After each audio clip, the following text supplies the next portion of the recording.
If you've started playing Death Stranding 2, then you might have noticed that the opening of the game doesn't have a lot to show. There's no dramatic cutscene, there's nothing big happening, it's just you walking down this terrain. I believe that's a big risk for an opening, but somehow it works. Death Stranding 2 starts with the gameplay right off the bat, even though technically there's an intro with the wonderful music and scenery. Instead of creating a setting for the game, you immediately start with Sam and Lou and this walk on the terrain. Kojima utilizes the use of sound effects where you hear the drum sounds when you're walking down the terrain, emphasizing that you are on this adventurous journey. Easy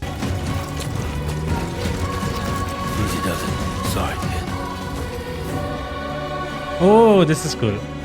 And since it's gameplay, you can technically go anywhere in this location, and I definitely spent an hour before I went to the first objective. While the game looks visually stunning, that's not why the first part of the opening works. Death Stranding is basically about exploring these lands and delivering items, connecting people as we go by. Instead of starting with something dramatic, this is the complete opposite. It's clear that Kojima wants to give you an experience where exploration comes first, then story, and much later, combat. Whereas some of the games which are story-rich like Death Stranding, story might comes first and then comes gameplay.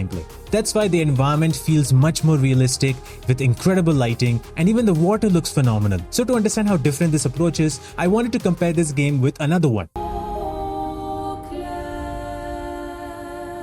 I know these two are very different games, not at all comparable, but I wanted to show how Clair Obscur does its opening differently. The entire first hour of the game is you getting to know Gustav and Sophie and Mael, and then getting to know other characters, then the intense and emotional Gomad scene, followed up by the motivation to join Expedition 33, and then the major twist when you get to the islands. Every game creates a setting. For example, in Clair Obscur, it's the Gomad scene, or the nuke in Fallout. All these settings give you a reason of why you're getting on this journey. But Death Stranding, instead of doing all of that, just lets you go on this journey, expecting that you will enjoy what's coming next. Because the idea of Death Stranding is exploration, connecting and building. Because that's what you do all the time. You're building bridges, placing ladders, making watchtowers, generators, and even roads. And slowly, the game gives you small pieces of stories that over the time you get to piece together. Once you reach your location and enter your hideout is when you see the first proper cutscene.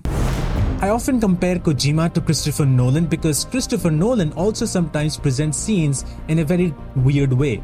There's a cut all of a sudden where you go to the past or the future. There's a cut again where the scene changes completely, and it allows the audience to try to connect what's happening. I think Kojima does that as well, where you are seeing these scenes and it feels a little jarring based on how things are being presented, but then you try to connect them and it somehow makes sense. So in my opinion, the opening of the game is risky and bold. It doesn't show you why you're getting towards this game. It casually shows you visuals and gameplay and wants you to just go on this journey. And once you do, the game slowly sets the stage. And while it's setting things up, you get even more curious on what's about to happen. So now you have more questions that you want answers, and you get to play even more to get those answers. Well, this kind of presentation might not work with everybody because everybody might think this is boring and slow. So what is your take on Death Stranding 2, or generally just Death Stranding? Let me know in the comments below. I also talked about Clair Obscur Expedition 33, and you can check out all the interviews I've done with the cast of that game by checking out Behind the Voice podcast.